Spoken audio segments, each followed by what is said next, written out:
After 3 billion years of biological effort, man alone had seemingly evaded the oblique trap of biological specialization. He had done so by the development of a specialized organ, the brain, whose essential purpose was to avoid specialization. Let's talk about that a minute, Bing. The brain, now we have a brain. That means that we don't have to specialize, huh? So what do we do with our brain? We misuse it by further specialization. Exactly. So, now there's a moment, I don't know whether Eiseley talks about this or not, I don't think so, but there's a writer who stresses similar themes. His name is Arthur Kessler, and he wrote a book, The Ghost and the Machine. And in this book, he talks about how there was a certain plateau that we reached in our evolutionary history, and then all of a sudden, for some unpredictable reason, the brain ballooned.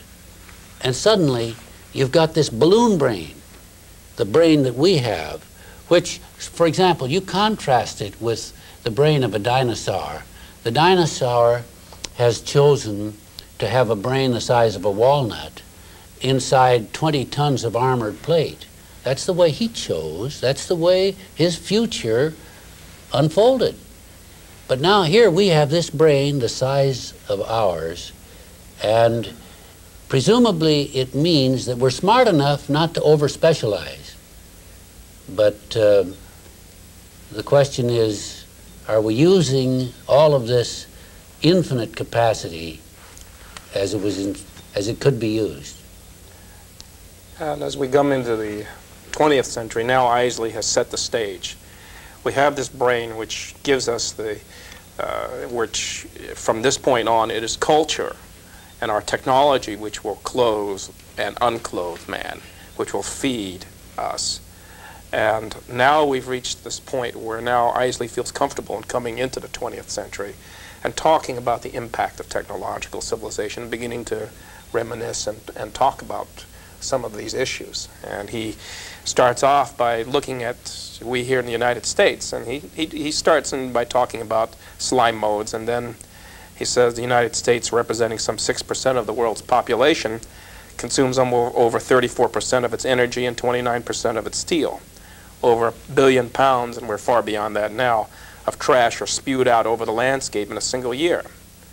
The future of a planet virus, Homo sapiens, as he assumes in his technological phase what threatens to be his final role. We live in an epoch of localized affluence.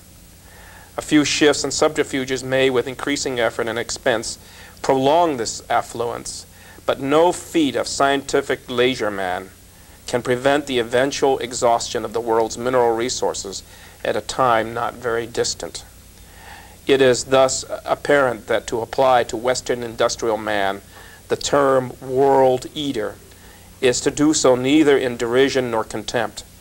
We are facing instead a simple reality to which up until recently the only response has been flight, the flight outward from what appears unsolvable and which threatens in the end to leave an impoverished human remnant clinging to an equally impoverished globe.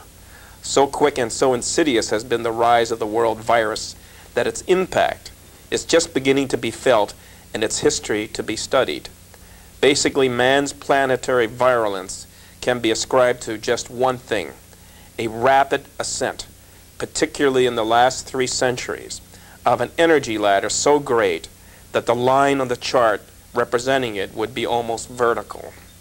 The event in the beginning involved only Western European civilization. Today it increasingly characterizes most of the planet. So once again, you get the elegiac tone. We are what he calls spore bearers, and we are world eaters. That means, for example, Omaha is a spore city because, why? We have left the riverfront and we're sprawling, farther and farther to the west. More and more parking lots, more and more paved streets, and it's not just Omaha, it's any great metropolitan community. We're sprawling, and that's what he called spore. We're sporebearers, and he anticipates the time when life will eventually be truncated because we have divorced ourselves from nature. And isn't this interesting? He says, Eiseley is saying it was better off, we were better off when we worshipped nature deities, like the primitive people, like the Aborigines in Australia, like the Native Americans, like the tribes people of northern Africa and what we now call the Holy Land, the Canaanitish tribes. They worshipped nature. They would not change nature. They would not tamper. Nature was sacred. And Eiseley, this is very heretical, Loren. If we had you here, we would give you a lecture for this. You are saying that monotheism was not necessarily a good thing. And exactly. While we of the Judeo-Christian tradition point back to Moses as the enunciator and the discloser and the discoverer of the concept of one God, and Eiseley is saying that's not necessarily all a good thing, because it meant that we were able to detach that one God from creation. And therefore, we became detached from creation, and we began to take what Martin Buber called an I-it attitude toward nature instead of an I-thou attitude toward nature. And that's why we can exploit nature the way we do and have a clear conscience and gouge out the mineral wealth of the world and cut down, mow down the rainforests because, after all, it's it and it's not thou. He now begins to look at technological civilization, and he takes as an example the incident of the New York Great Eastern Power Failure, which occurred some 20-some years ago.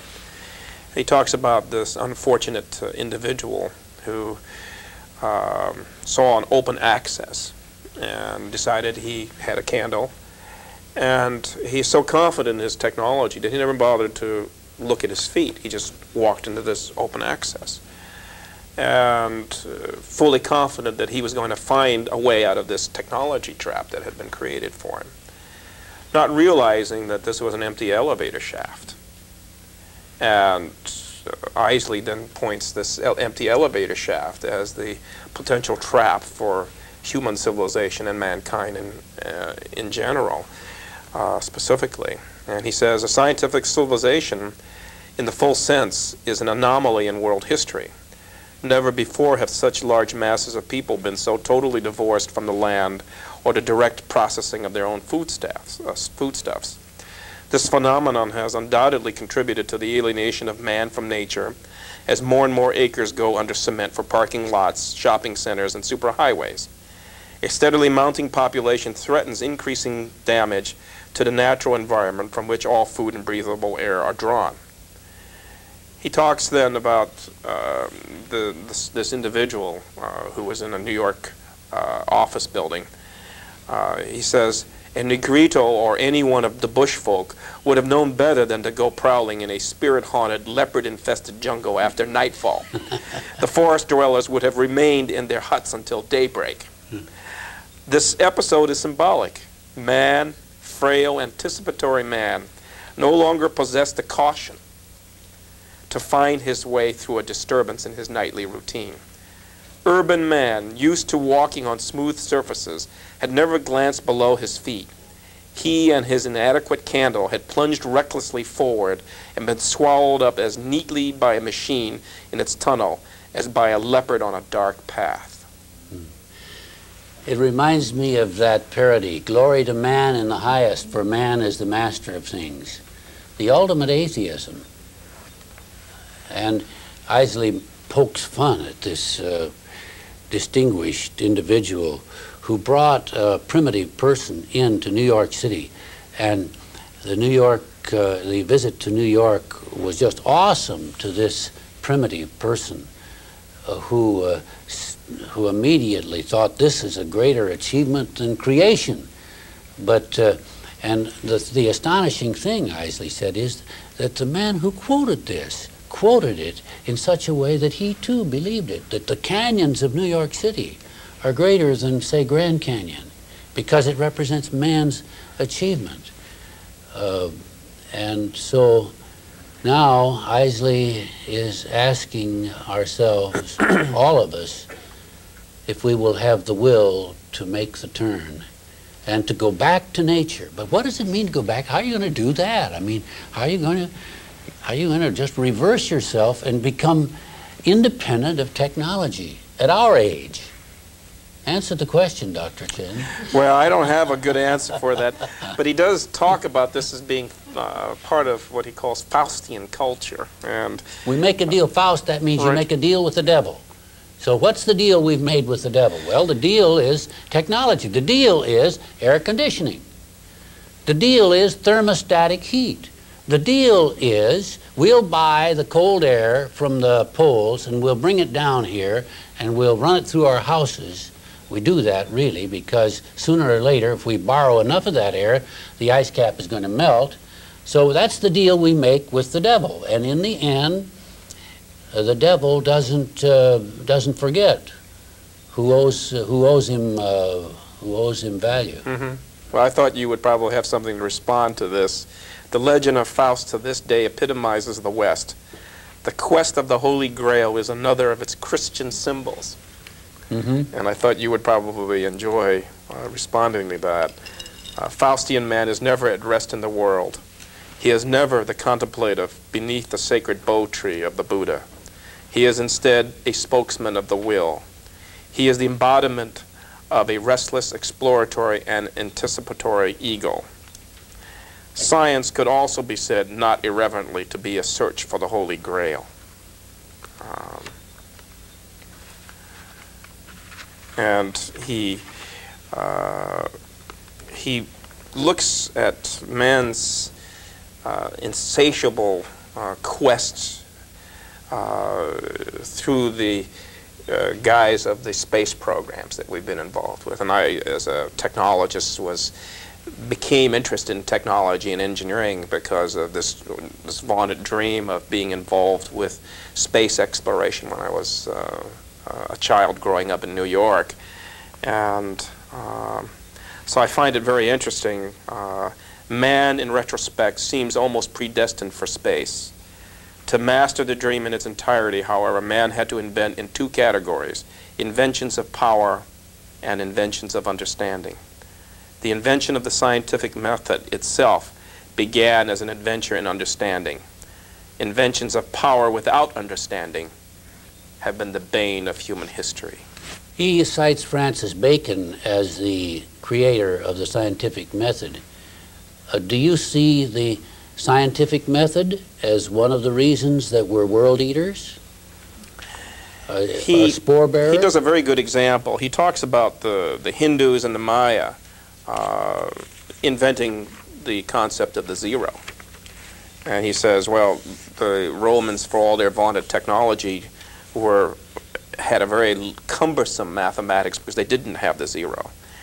And he said, in our time, that necessary zero leaps instantaneously through the circuits of computers, helping to guide a rocket on the long pathway to Mars. One might say that an unknown mathematical genius seeking pure abstract understanding was a necessary prehistoric prelude to the success of the computer. Then he talks about the other side of that. He says, he was also tragically the possible indirect creator of world disaster in the shape of atomic war. Traveling long journeys is costly, at all times troublesome, at some times dangerous. They can also be spoken of the scientific journey itself. Today, magnified beyond the comprehension of the ancient wayfarer, we contemplate roads across the planetary orbits, the penetration of unknown atmospheres, and the defiance of solar flares. Into the organization of this endeavor has gone an outpouring of wealth and inventive genius so vast that it constitutes a public sacrifice. And now we're going to get to the Great Pyramid and how this book got to be titled the way it is. A public sacrifice equivalent in terms of relative wealth to the building of the Great Pyramid in Giza.